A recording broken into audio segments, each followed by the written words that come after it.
Facts with ودود میں خوش آمدید۔ میں ہوں ڈاکٹر عبدالودود قریشی، ستارہ امتیاز۔ بر صغیر کی آزادی عسکری دباؤ، سیاسی بات چیت سے ہوئی۔ اس میں ایک عنصر بھی ہٹ جاتا تو برطانیہ بھارت کو کبھی نہ چھوڑتا۔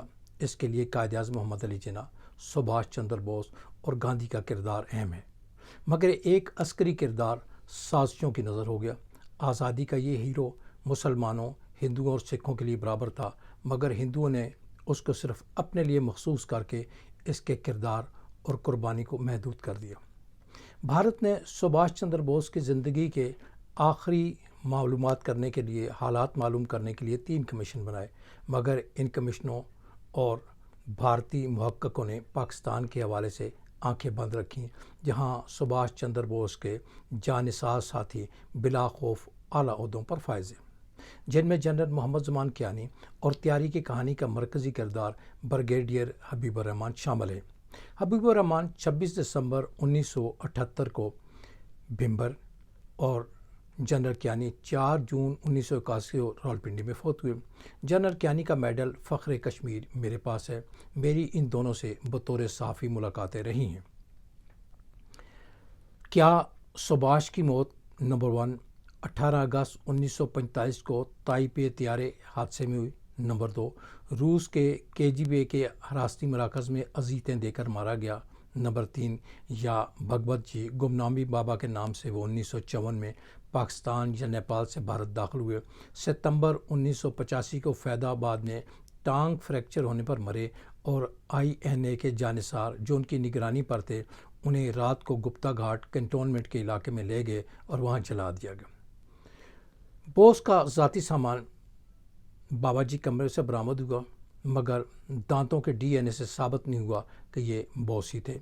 برصغیر کے 70,000 فوجیوں کو بوس نے بچایا۔ وہ مختلف موقعوں پر، مختلف محاذوں پر جاپان کی قید میں تھے۔ یہ جانثاران بوس پر جان دیتے تھے، اور 24,000 کے قریب لوگوں نے مادر وطن کے لیے ان کے کہنے پر جانیں دیں۔ جنوری 1966 میں بوس کا ریڈیو ماسکو سے اعلان ہوتا ہے کہ میں سبھاش چندر بول رہا ہوں۔ نہرو کے اسٹینوگرافر شام لال جین کا بیان ہے کہ اسٹالن کا خط نہرو کو ملا۔ رات کو انہوں نے اس کو پاجامے میں ہی اٹھا کر بلوایا اور پھر اس کا جواب لکھوایا، اور برطانیہ کو بھی لکھوایا کہ روس ہمارے ساتھ بغاوت یا دھوکہ دہی کر رہا ہے، اور انہوں نے سبھاش چندر بوس کو جو ہے وہ اپنے پاس رکھا ہوا۔ میری ان ملاقاتوں سے 3 باتیں سامنے آتی ہیں، جس کا خاصا ریکارڈ برطانیہ اور روس کے پاکستان کے اداروں سے خط و کتابت میں موجود ہے۔ راولپنڈی، پشاور اور کابل بوس جاتے ہوئے کہاں کہاں ٹھہرے، یہ بھی انٹیلیجنس بیورو کی فائلوں میں پاکستان میں موجود ہے۔ بوس 3 سازشوں کا شکار ہوئے۔ Number 1، Patel Nehru Indian National Congress پر قبضہ کرنا چاہتے تھے۔ وہ اقتدار اور اختیار اپنے پاس رکھنا چاہتے تھے، یہ تو ایک بات ہے۔ دوسرا یہ ہے کہ انگریز فوج بوس کے خلاف تھی کہ اس نے فوج میں بغاوت کی، اور 70,000 کے قریب فوجی جو ہیں وہ برطانوی یونٹوں میں ان کی بات ماننے سے انکاری ہو گئے تھے۔ نمبر 3، روس، جاپان اور کانگریس کے دیگر لوگ INA کی دولت کے درپے تھے۔ بوس تنظیم بنانے اور چلانے کی مہارت رکھتے تھے۔ انہوں نے 1934 میں ہی کانگریس میں کانگریس سوشلسٹ پارٹی کا گروپ بنایا۔ انگریز کے خلاف عسکری محاذ کے لیے انڈین نیشنل آرمی اور مالی معاملات کے چندے کے لیے انڈین نیشنل لیگ بنائی، جس کے پاس سونا، ڈالر، جواہرات تھے۔ ابتدائی طور پر مسلمان کپڑے کے تاجر عمر سبحانی نے سادہ چیک دیا، اس کے اکاؤنٹ میں 4.5 کروڑ روپے تھے، اور مسلمان یوسف مارفانی نے 1 کروڑ روپیہ دیا۔ حیدرآباد کے حضور نظام نے کئی من سونا دیا، جس نے لال بہادر شاستری کو 5 ٹن سونا دیا تھا۔ آگے چل کر میں اس کی تفصیلات بھی بیان کروں گا، جس پر ابھی تک پردہ پڑا ہوا ہے۔ مجھ سے ملاقات میں جنرل کیانی اور حبیب الرحمان نے بتایا کہ اس نے ہماری جانیں بچائی تھیں، ہمیں اس کا وفادار ہونا چاہیے تھا، اس کا مقصد درست تھا۔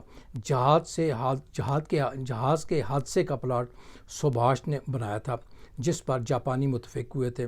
سرنڈر کے بعد جاپانی اتحادیوں پر دباؤ رکھنا چاہتے تھے۔ سبھاش نے بہت پہلے اپنا ہم شکل بھارت بھجوانے کے تیار کر رکھا تھا، اور اس کا وہ اس کا خفیہ طور پر ایک گارڈ تھا جن کو وہ بھگوت جی کہا کرتے تھے۔ ہم اس کی ہدایت پر، محسن کی ہدایت پر، اس کی جان بچانے کے لیے چپ رہے اور وہ طیارے کی کہانی بیان کرتے رہے۔ بعد میں کے جی بی کے دباؤ پر ہم خاموش رہے۔ جس شخص کے پاس اپنے 2 جہاز ہوں وہ 14 مسافروں کے کمرشل فلائٹ میں کیوں کر ٹریول کرے گا، اور جس جہاز میں کپتان بیٹھے ہوں وہاں پر جرنیلوں کو سیٹ نہ دی جائے، یہ کہانی ساری باتوں کا پول کھول دیتی ہے۔ اسٹالن کا مقصد بھارتی حکمرانوں کے ہاتھ میں رکھنا کے ساتھ ساتھ برطانیہ کو خوفزدہ رکھنا تھا، اور ساتھ ہی NDA کی دولت ہتھیانا تھا۔ سبھاش کے پیغام روسی ریڈیو سے نشر کیے جانا ایک بہت بڑا راز ہے، جس کو بعد میں ثبوتوں کے ساتھ میں اگلے پروگرام میں پیش کروں گا۔ ان ساری بات سے یہ واضح ہوتا ہے کہ سبھاش چندر بوس کے مرنے کی جو 3 کہانیاں بیان کی جاتی ہیں، اس میں سچی کہانی کیا ہے، اصل کہانی کیا ہے اور افسانہ کیا ہے۔ اسی کے ساتھ اجازت دیجیے، آئندہ اس حوالے سے مزید گفتگو کروں گا۔ بہت بہت شکریہ۔